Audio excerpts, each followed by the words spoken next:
Menteri Kewangan Tengku Datuk Sri Zafrul Abdul Aziz semalam telah menyatakan bahawa beliau tidak mahu projek RT Pakatan Harapan sebanyak 6.61 bilion ringgit ini dipolitikan. Oleh demikian, beliau harus membetulkan senarai palsu projek rundingan terus Pakatan Harapan daripada 6.61 bilion ringgit kepada 352 juta ringgit, serta mendedahkan senarai projek rundingan terus zaman Barisan Nasional dan Perikatan Nasional untuk buktikan keikhlasan beliau tidak mahu mempolitikan isu ini. Pendedahan senarai projek RT atau rundingan terus daripada PH sahaja dan bukannya Barisan Nasional dan Perikatan Nasional dilihat sebagai satu serangan politik yang kotor ke atas Pakatan Harapan. Malah apa yang didedahkan ialah penipuan semata-mata kerana daripada jumlah 6.61 bilion ringgit yang diumumkan, 95% atau 6.258 bilion ringgit merupakan projek yang diwarisi atau sambungan dari zaman Barisan Nasional yang terpaksa diteruskan oleh Pakatan Harapan. Dalam kata lain, projek runding terus di bawah inisiatif Pakatan Harapan bukanlah 6.61 bilion ringgit seperti yang diwawakan, tetapi sebenarnya hanya 5.3% daripada jumlah itu, iaitu 352 juta ringgit.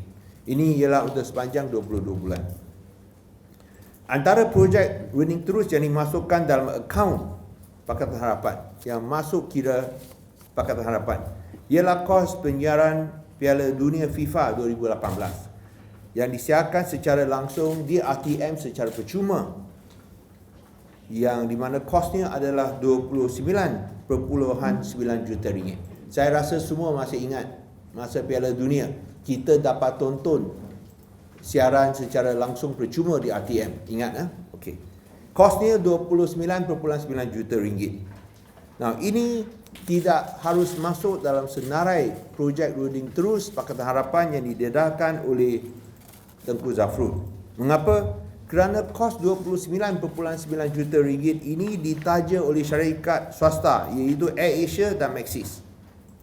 Semalam Menteri Sains, Teknologi dan Inovasi Hairi Jamaluddin juga menyoalkan pihak kami tentang bayaran 29.9 juta ringgit ini kepada Sports Media and Distributor, pemegang hak penyiaran Piala Dunia 2018. Ini pemegang hak penyiaran ini dilantik bukan oleh kerajaan Malaysia tetapi oleh FIFA di Zurich. Mereka mendapat hak monopoli. So kita tak boleh ada tender terbuka, kita kena runding terus dengan mereka kalau nak siaran secara langsung. Hairi patut mendesak Menteri Kewangan. Hairi Jamaluddin patut mendesak Menteri Kewangan untuk menggugurkan kos penyiaran ini daripada senarai projek RT. Kerana seperti yang saya sebut, ia ditaja oleh syarikat swasta. Sekiranya kedua-dua menteri ini masih tidak faham, saya terangkan sekali lagi. AirAsia dan Maxis bayar RTM. RTM bayar Sports and Media Distributor.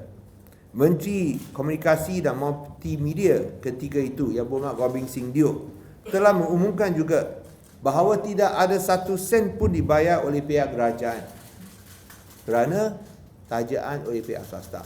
Sebaliknya, kerajaan ada untung 3.3 juta ringgit hasil iklan dan tajaan untuk siaran tersebut dan dimasukkan dalam kumpulan wang disatukan. So, kos tak ada untung lagi. Ini saya rasa sesuatu yang agak jarang berlaku. Biasanya kerajaan rugi punya. Ini kerajaan untung punya. Tapi kerajaan untung pun salah lingkuan ing. Nah, jumlah ini sesuatu yang harus digugurkan daripada senarai projek RT, runding terus Pakatan Harapan. Dan lagi satu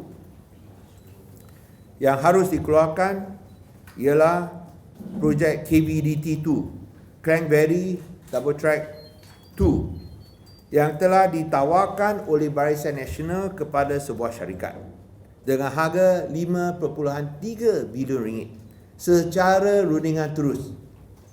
So ini ialah projek rundingan terus oleh BN. Tapi Tengku Zafrul tak mahu sebut perkara ini. Dan apa yang berlaku ialah apabila kita jadi kerajaan, kita buat rundingan menyeluruh dan berjaya kurangkan kepada 4.475 bilion ringgit, iaitu penjimatan sebanyak 790 juta ringgit. Mengapa kita biarkan projek ini berjalan? Dua sebab. Satu ialah kerana kita tak mahu ada masalah perundangan disaman ke mahkamah. Kerana projek ini pun dah ditandatangani sehari sebelum pembubaran Parlimen.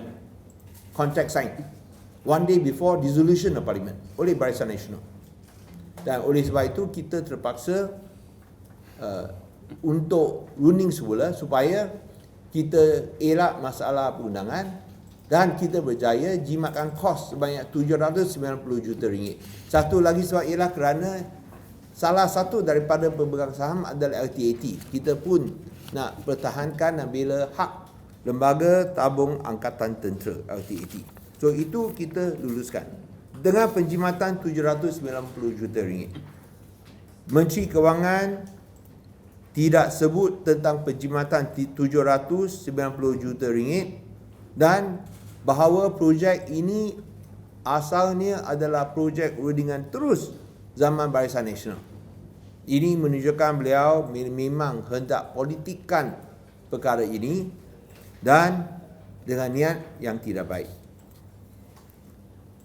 Kalau kita lihat senarai yang didedarkan oleh Menteri Kewangan, hanya 352 juta ringgit atau 5.3% daripada 6.61 bilion ringgit merupakan perolehan baru rundingan terus yang dilaksanakan oleh Kerajaan Pakatan Harapan. Semalam, mantan-mantan Menteri Pakatan Harapan yang setia kepada mandat rakyat pada pilihan raya umum 2018 dan tidak mengkhianati rakyat telah pun jelaskan secara panjang lebar projek rundingan terus dalam kementerian masing-masing. Tinggal sahaja menteri-menteri pengkhianat Pakatan Harapan yang sekarang jadi menteri di Kerajaan Perikatan Nasional. Mereka sebelum ini nafi di Parlimen atau kenyataan Abah ada projek rundingan terus. Tetapi pembohongan mereka dibongkar dengan pendedahan Tengku Zafrul yang menunjukkan bahawa kementerian yang disandang sebelum ini memang ada projek rundingan terus. Kementerian Dalam Negeri, siapa menteri masa itu semua tahu, Tan Sri Muhyiddin Yassin, meminta 517.7 juta ringgit. Kementerian Perumahan dan Kerajaan Tempatan yang bernama Zuraida Kamrudin meminta 170.8 juta ringgit. Kementerian Hal Ehwal Ekonomi Datuk Seri Azmin Ali 1.2 juta ringgit. Kementerian Pembangunan Luar Bandar Datuk Seri Rina Harun 7.36 juta ringgit. Menteri-menteri pengkhianat ini harus tampil ke depan untuk membuktikan mereka tidak bohong, tidur dalam kabinet atau terlalu sibuk mengaturkan langkah Sheraton. Sekiranya tidak mahu isu ini dipolitikan, Tengku Zafrul harus mendedarkan projek RT rundingan terus zaman Barisan Nasional dan yang penting sekali projek rundingan terus yang diluluskan oleh beliau sendiri dalam Kerajaan Perikatan Nasional. Buktikan semua projek RT rundingan terus yang diluluskan oleh beliau sendiri adalah teratur dan berkepentingan awam. Biar rakyat buat penilaian sendiri kerajaan mana yang mendukung prinsip accountability dan ketulusan. Jangan ada double standard atau antara dua darjat seperti Suruhanjaya Pencegah Rasuah Malaysia yang hanya berhasrat mengkaji projek rundingan terus Pakatan Harapan tetapi tidaknya projek rundingan terus Barisan Nasional atau Perikatan Nasional.